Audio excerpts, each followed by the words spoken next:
क्या कर रहे थे हम इकोलॉजी के अंदर? फूड चेन हो गई थी ना। आइए, कुछ फूड चेन है उसके हम एग्जाम्पल करेंगे।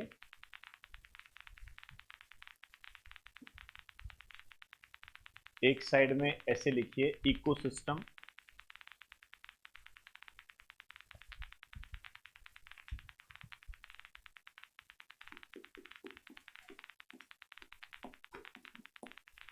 इकोसिस्टम,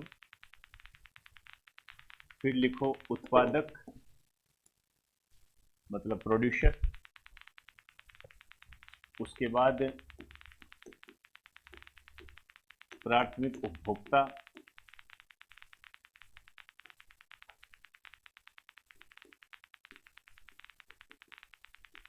उसके बाद द्वितीयक उपभोक्ता,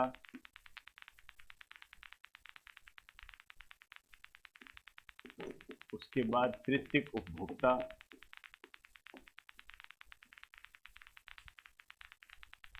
और फिर आपने लिखना है उच्च मांसाहारी।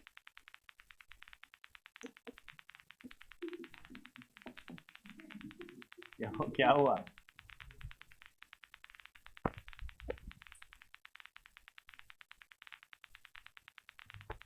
सबसे पहले हम बात करेंगे घास का इकोसिस्टम।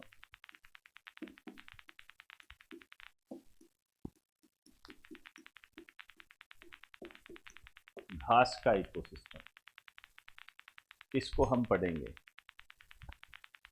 तो आप जानते हो घास है,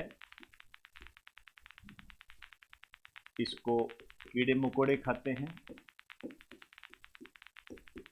और जो कीड़े मकोड़े हैं उनको छोटी चिड़िया का खाती है।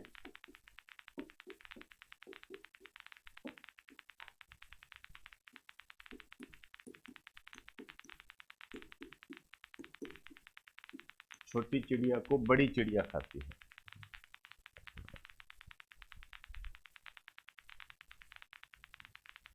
घास है, कीड़े मकोड़े है, छोटी चिड़िया, बड़ी चिड़िया, और फिर बड़ी चिड़िया को खिला दो गिद्ध को, तो गिद्ध क्या हो जाएगा? उच्च मांसाहारी हो जाएगा। उच्च मांसाहारी। चलें आगे, हो गया। घास का इकोसिस्टम है। दूसरा लिखिए वन का इकोसिस्टम।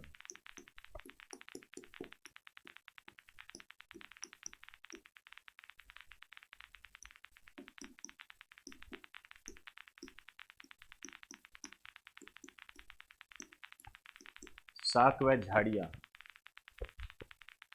इनको कहता है चूहा।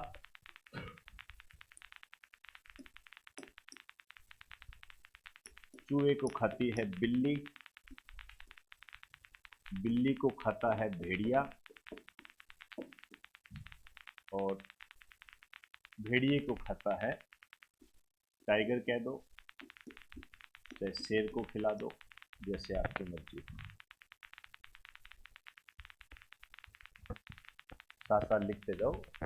वन का इकोसिस्टम है, शाक व झाड़ियां हैं, चूहा है, बिल्ली, भेड़िया, लास्ट में आप शेर ले आओ। टाइगर ज़्यादा पसंद है तो टाइगर ले आओ, वो आपकी मर्जी है।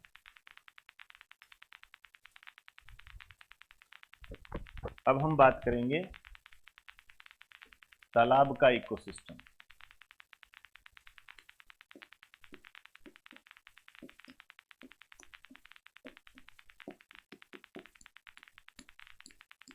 आप जानते हो तालाब के अंदर क्या होते हैं? शैवाल वगैरह होते हैं। उत्पादक में तो शैवाल वगैरह ही आएंगे ना।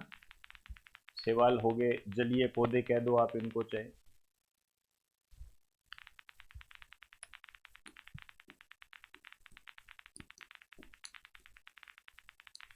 इनको कौन खाता है?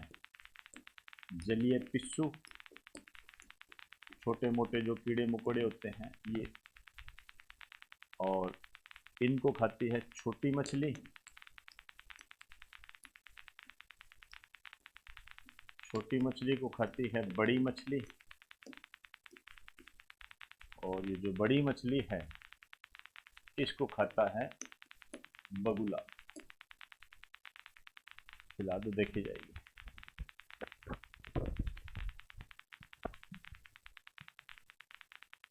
शैवाल हो गए या जलीय पौधे कह दीजिए, उनको जलीय पिस्सू खाता है। जलीय पिस्सू को छोटी मछली, छोटी मछली को बड़ी मछली, बड़ी मछली को बगुला है। मगरमच्छ खिला दो?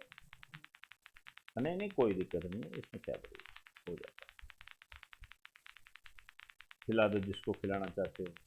ये तो वेब है ना, जाल होता है, कोई बड़ी बात नहीं है इसके। चले आइए, ये चीजें समझ में आ गई।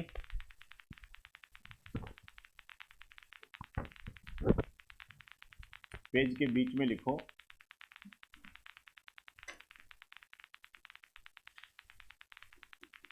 Ecological pyramids.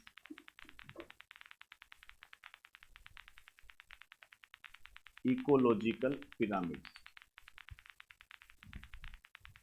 3 प्रकार के होते हैं ये।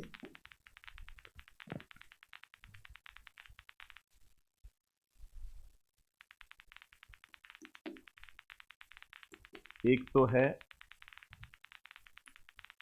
जैव संख्या का पिरामिड,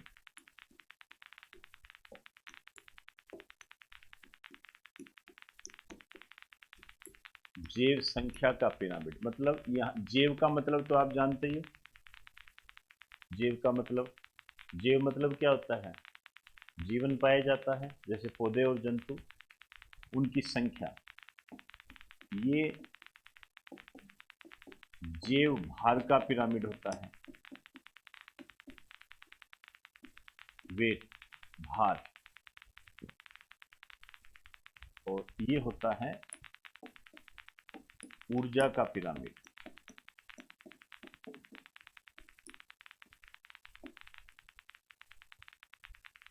इसको हम ऊर्जा का पिरामिड बोलते हैं।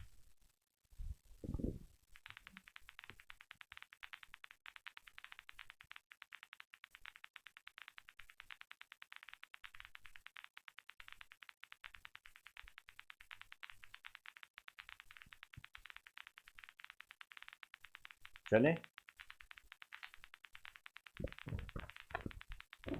देखिए यहां संख्या देखनी है। पहली बात तो इस क्वेश्चन की तरफ ध्यान दो आप।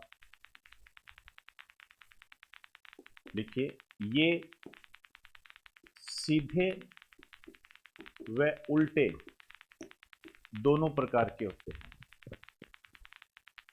ये सीधे व उल्टे दोनों प्रकार के होते हैं।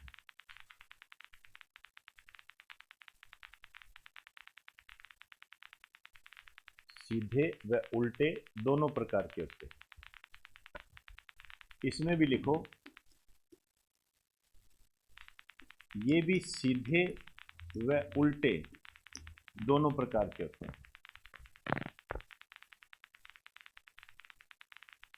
सीधे और उल्टे दोनों प्रकार के होते हैं।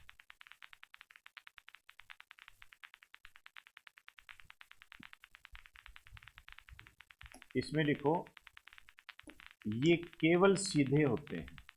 पहली बात तो यही क्वेश्चन होते हैं। आपसे पूछता है ऊर्जा का पिरामिड होता है उल्टा, सीधा, फिर उल्टा व सीधा दोनों, ऐसे बनता है ये। तो ऊर्जा का पिरामिड जो होगा ये हमेशा सीधा होता है। पहले हम संख्या की बात करते हैं। देखो मैंने आपको इससे पहले बताया था कि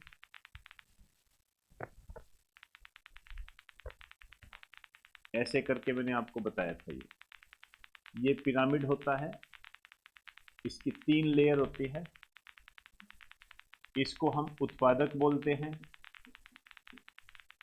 और इसको हम उपभोक्ता बोलते हैं और इसको हम अपघटनकर्ता बोलते हैं। ये मैं आपको बता के गया था सारा। अब देखिए, यदि उत्पादक की संख्या ज्यादा होगी तो हम क्या करेंगे, उसको ऐसे विस्तारित करेंगे, और यदि उत्पादक की संख्या कम होगी तो ऐसे, उपभोक्ता की ज्यादा तो ऐसे, अपघटनकर्ता की इससे ज्यादा तो ऐसे। तो पिरामिड कैसा बन जाएगा, उल्टा। ठीक है ना। इसी तरीके से भार को देखना है, उसमें कोई समस्या है ही नहीं। तो इसमें हम सबसे पहले बात करेंगे, जैसे हम कहें कि वृक्ष का इकोसिस्टम क्या होता है। लिख दीजिए, जैसे इसके नीचे लिखो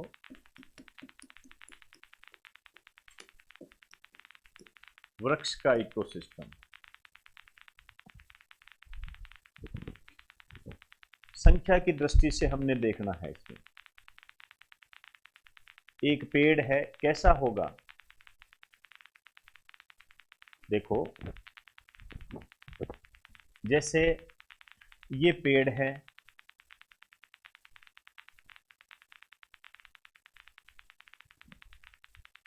ठीक है। अब मुझे ये बताइए,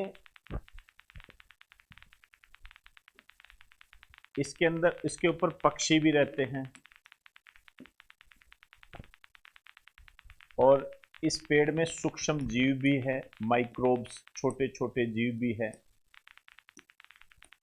और ये खुद मान लीजिए एक बरगद का पेड़ है। तो अब आप इसमें ये सोचिए कि उत्पादक कितने हैं, क्योंकि हमें संख्या देखनी है ना।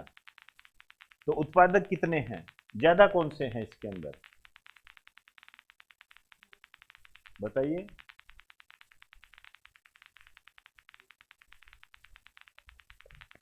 भाई आप तो पहला देखिए ना, पहला देखो, उत्पादक क्या है, पौधे। तो ये कितने हैं, एक।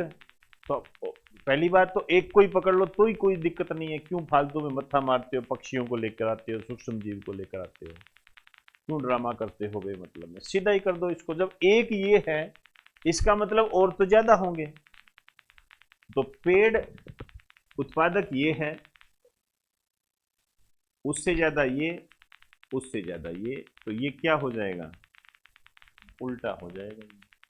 ऐसे ध्यान दो, ज्यादा मत करो, क्योंकि फूड चेन बहुत सारी होती है, एक नहीं होती फूड चेन।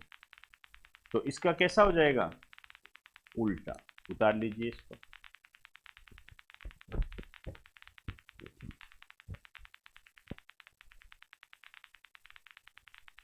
कैसे भी कर सकते हो आप इसको।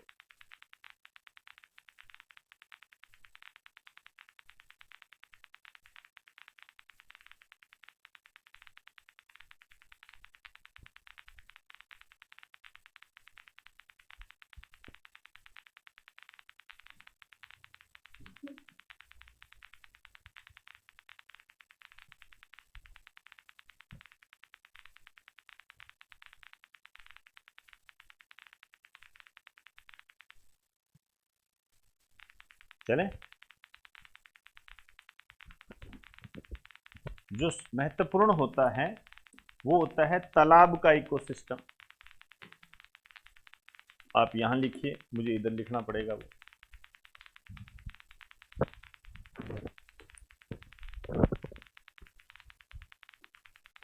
तालाब का इकोसिस्टम इंपॉर्टेंट होता है ये।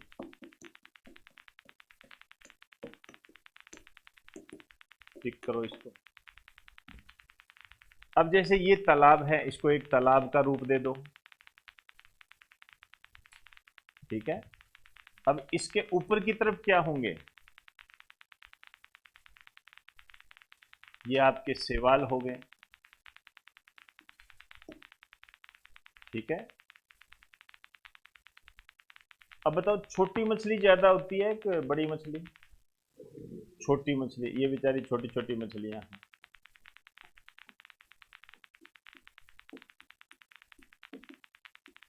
ये छोटी मछली है और ये बड़ा मछला है, और क्या। अब इसको आप कैसे ही कर लीजिए, बताओ, संख्या के आधार पर ये उल्टा बनेगा कि सीधा बनेगा, सीधा बनेगा। ऑब्वियसली बात है, ये कैसे है, ज्यादा, ठीक है ना, तो ये हो जाएगा सीधा, ये इस तरीके से बनेगा। समझ में आ रही है बात सारी, ठीक है ना। क्यों बनेगा सीधा, नीचे उत्पादक आते हैं, इसमें उत्पादक क्या है, शैवाल, तो छोटी मछली, बड़ी मछली, शैवाल, इनमें से ज्यादा कौन सा है, शैवाल। अब इसी का ही एग्जाम्पल लेकर आप इधर देख सकते हो। मुझे बताओ, जैव भार के संबंध में वृक्ष का इकोसिस्टम, इसको आप लोगे तो कैसे होगा। अब आपने भार देखना है, मुझे बताओ इसमें से सबसे ज्यादा भार किसका है, पेड़ का ही भार है या पक्षी का है, ठीक है। तो ये क्या हो जाएगा, सीधा एक पकड़ लीजिए, ज्यादा नहीं करना आपने बस, नहीं तो फिर मैंने कहा फूड चेन बहुत सारी है, एक नहीं है, इसमें सीधा हो जाएगा। अब इस स्थिति में मुझे बताओ, जैव भार की दृष्टि से तालाब का इकोसिस्टम का पिरामिड कैसा होगा। अब भार देखो, अब ये क्या हो जाएगा भाई, बड़ी मछली का भार ज्यादा होगा, तो ये क्या हो जाएगा, उल्टा। एक ये आता है, इन दोनों में से ज्यादा आते हैं, बस देख लेना कि वो पूछ क्या रहा है।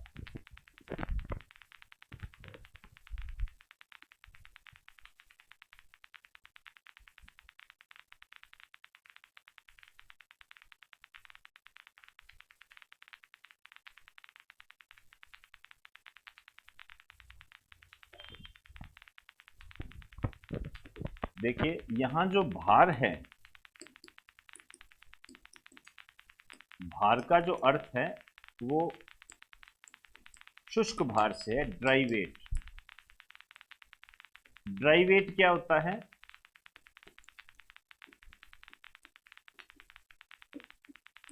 शरीर से पानी निकाल देने के बाद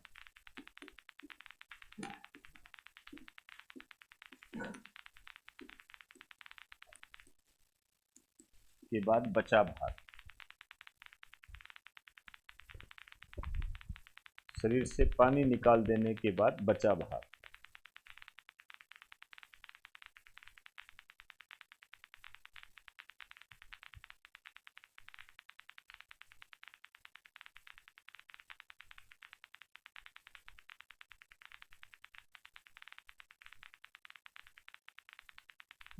पीछे जाना है क्या, लो जी, बना लीजिए इसको।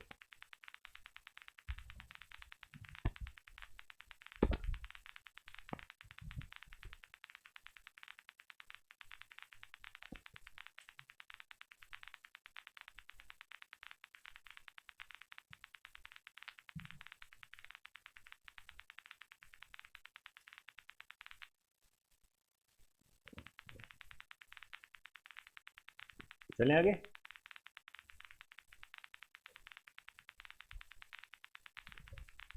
इधर आ जाइए, ऊर्जा पिरामिड पर देखिए इसकी क्या कहानी है। इसकी कहानी यह है कि जैसे एक पोषक स्तर से दूसरे पोषक स्तर में यदि अपने जाते हैं तो ऊर्जा कितनी स्थानांतरित होती है, तो ये कहता है केवल 10% ऊर्जा ही जाती है, केवल 10% ऊर्जा जाती है। जैसे मैं आपको एक एग्जांपल दूं,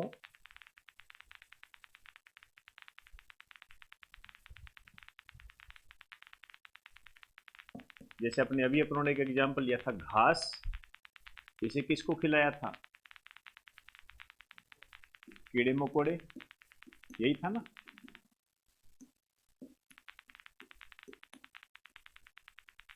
फिर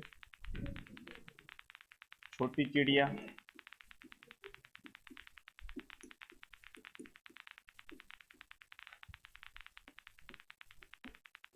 बड़ी चिड़िया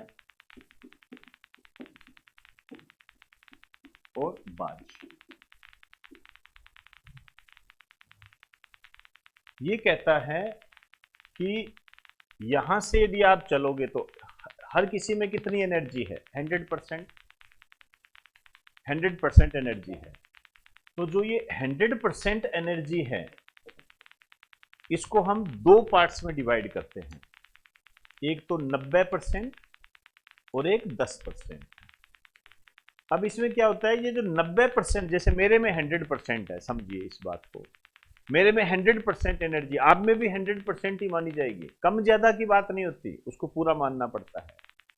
तो 90% तो आप अपनी जैविक क्रियाओं में खर्च करोगे, जैसे मैं 90% अपनी जैविक क्रियाओं में खर्च करूंगा, ठीक है, श्वसन है, उत्सर्जन है, तंत्रिका तंत्र है, जो भी। अब जो मेरे को खाएगा वो 10% लेगा, ठीक है, जैसे मेरे को आपने खाया, समझे बात के, तो फिर आपको जो खाएगा वो भी 10% लेगा, क्योंकि आपका 90% जैविक क्रियाओं में खर्च हो गया। इसे कहते हैं 10% का नियम। लिंडेनमान ने दिया था, ये आ जाएगा समझ में। इधर लिखिए, यहां पर लिखो, लिखिए एक पोषक स्तर से दूसरे पोषक स्तर में, एक पोषक स्तर से दूसरे पोषक स्तर में 10% ऊर्जा का स्थानांतरण होता है।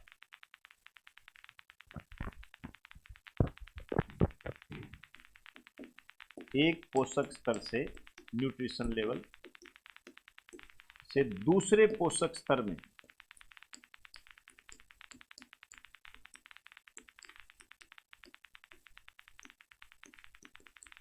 10% ऊर्जा का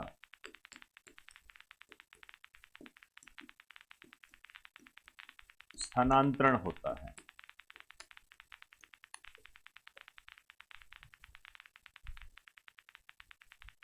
दस % ऊर्जा का स्थानांतरण होता है। 90% ऊर्जा, 90% ऊर्जा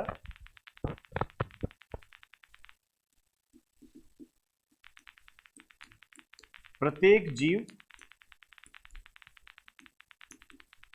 अपनी जैविक क्रियाओं में खर्च करता है।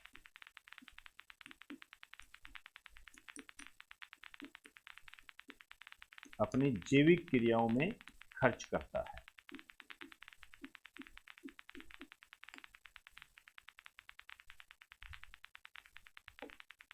इसे 10% का नियम कहते हैं।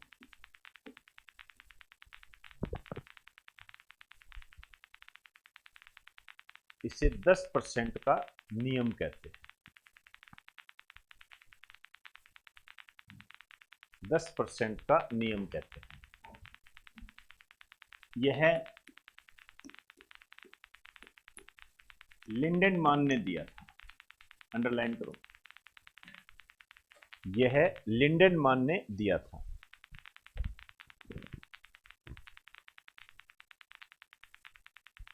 लिंडेनमान ने दिया था।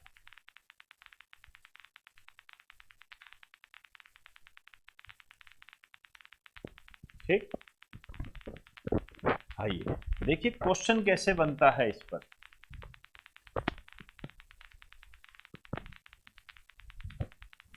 जैसे आइए इधर,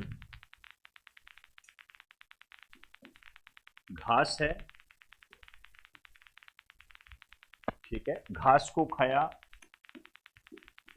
टिड्डे को खिला दो, चलो टिड्डे, और टिड्डे को खाया मेंढक ने, मेंढक को खाया सांप ने, और सांप को बाज को खिला दिया। ठीक है, गिद्ध खिला दो, जैसे आपकी मर्जी। खाता तो है क्या? है, बस फिर ठीक है। नहीं खाता है तो क्या, और खिला दो। आइए देखिए, ये 1000 कैलोरी, ठीक।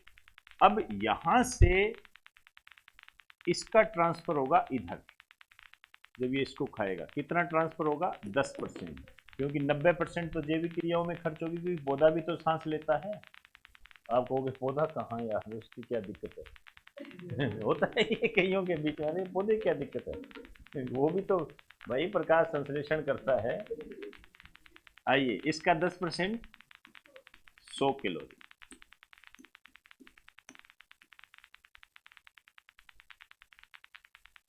इसका 10% 10 कैलोरी,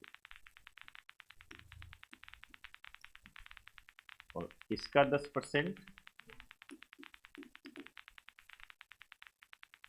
1%, इसका 10%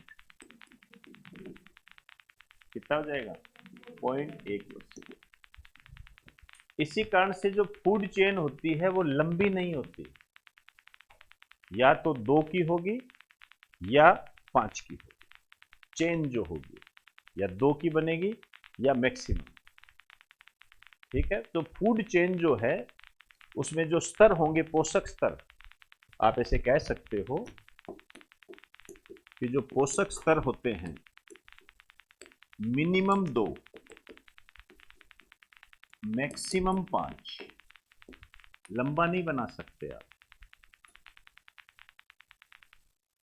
समझ में आई बात सारी? अब एक क्वेश्चन कीजिए, उतार लो, साथ साथ उतार लो।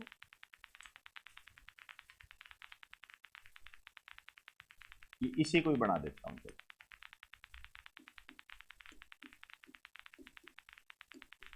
निम्नलिखित फूड चेन में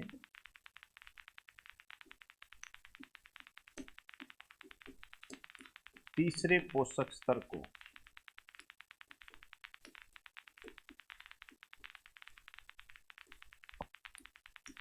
कितनी ऊर्जा मिलती है?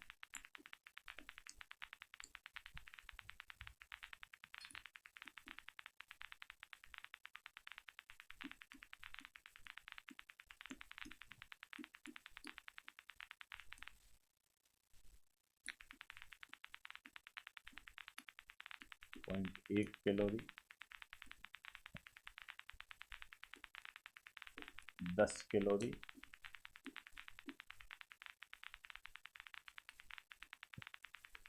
और 1 कैलोरी। हालांकि ऐसे तो क्वेश्चन नहीं बनता है, आपसे तो क्वेश्चन इस तरीके से पूछा जाएगा कि एक फूड चेन में 1000 कैलोरी का स्थानांतरण तीसरे पोषक स्तर में कितना होगा?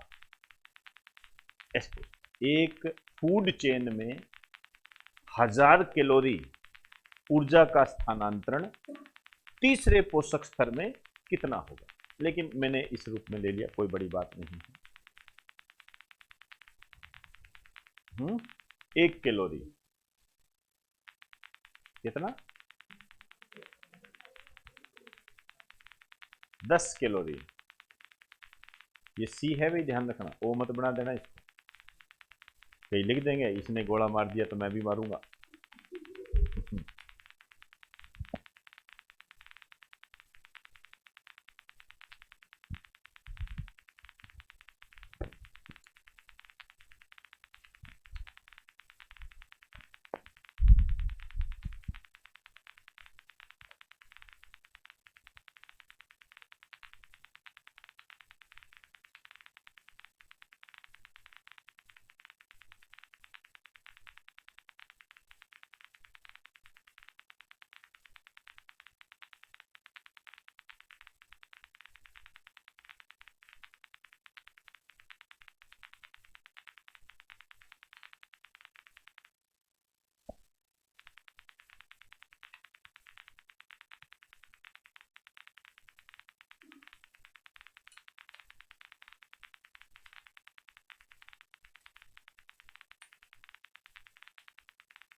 बताइए इसका क्या आंसर होगा?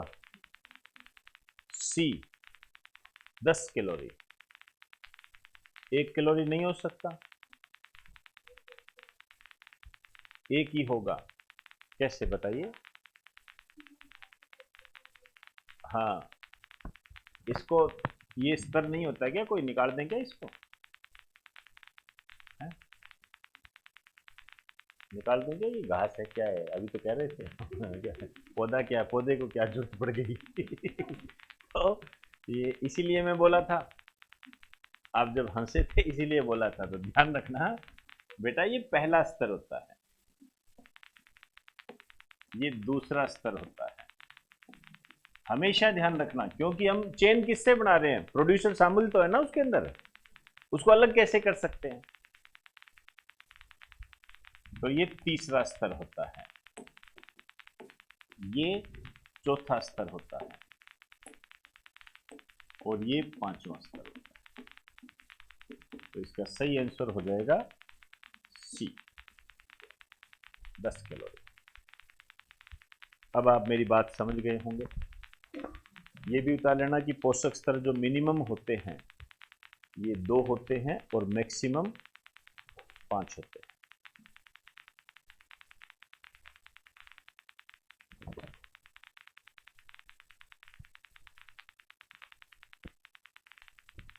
चलें, ये हो गया। एक क्वेश्चन लिख लो,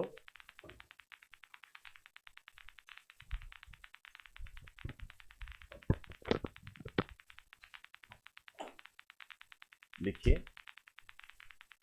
एक फूड चेन में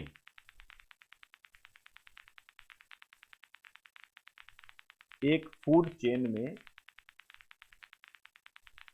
100 कैलोरी या 10,000 करो, 10,000, एक फूड चेन में 10,000 कैलोरी, 10,000 कैलोरी ऊर्जा स्थानांतरण में, 10,000 कैलोरी ऊर्जा स्थानांतरण में तीसरे पोषक स्तर को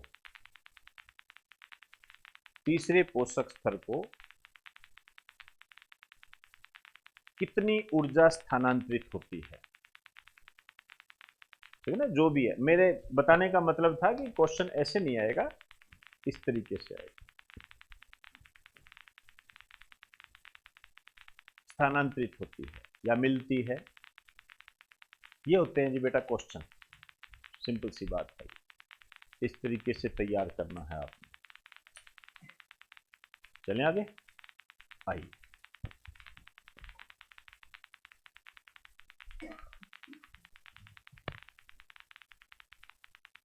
अब आइए, जैव आवर्धन,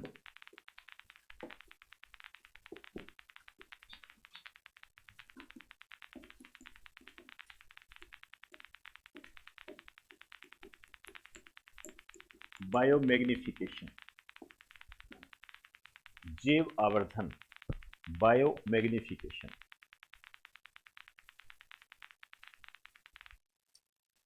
आ जाएगा समझ में, कोई बड़ी बात नहीं है। लिखिए, यदि किसी फूड चेन में, लिखिए,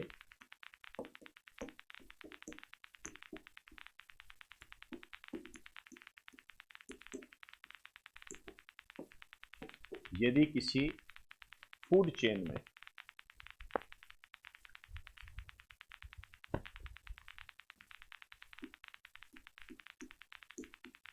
अजैव निम्नीकरणीय पदार्थ,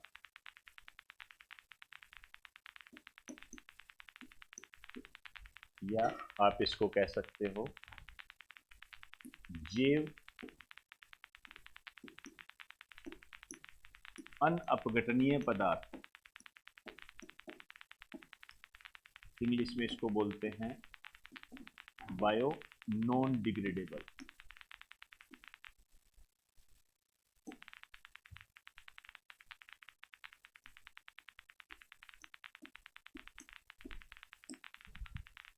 ये समझ गए होंगे, मैंने बताया भी हुआ है आपको। प्रवेश कर जाता है, प्रवेश कर जाता है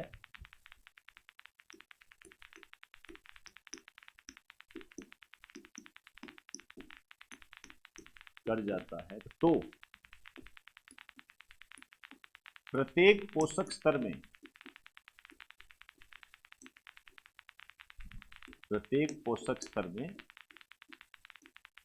उसकी मात्रा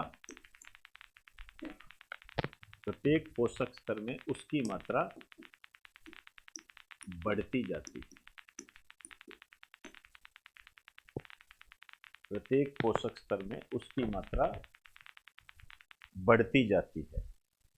इसे ही बायोमैग्निफिकेशन कहते हैं।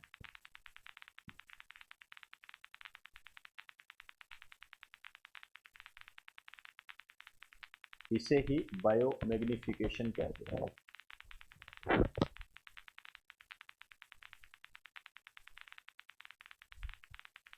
ये क्या कहता है? ये कहता है, जैसे चलो वही कर लेते हैं अपने, घास, टिड्डा, उसके बाद क्या लिखा था? मेंढक, सॉरी। वैसे तो कोई भी बना सकते हो, कोई बड़ी बात नहीं है, ऐसी सॉरी मांग ली। सांप और बाज। अब देखो, ये समझते हो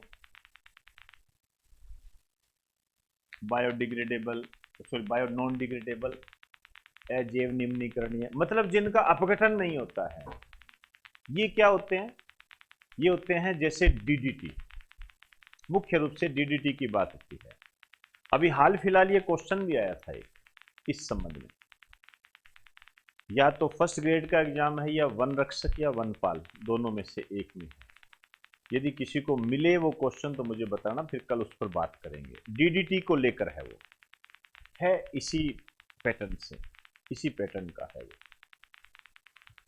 तो बायोमैग्निफिकेशन के संबंध में ये कहता है कि यदि घास के अंदर 5 ग्राम डीडीटी प्रवेश कर गई, इसके अंदर यदि 5 ग्राम डीडीटी प्रवेश कर गई, तो ये आगे बढ़ती जाएगी। वो देखो, प्रत्येक पोषक स्तर में उसकी मात्रा क्या है? बढ़ती जाती है। इसको 1 ग्राम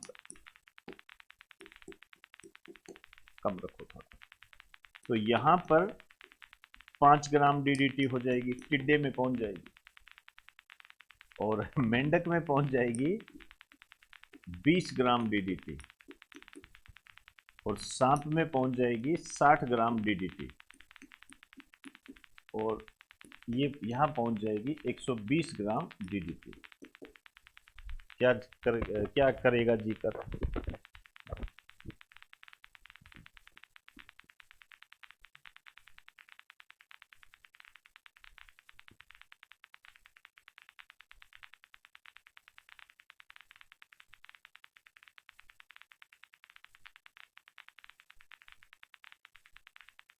आपको जानकर हैरानी होगी कि विश्व में सबसे ज्यादा डीडीटी भारतीयों के शरीर के अंदर है।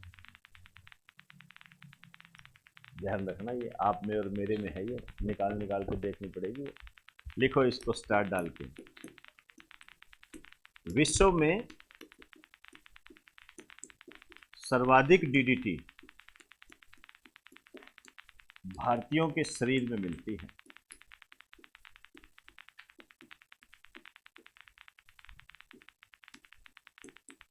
भारतीयों के शरीर में मिलती है, क्योंकि इतना कचरा खाते हैं, आप जानते ही,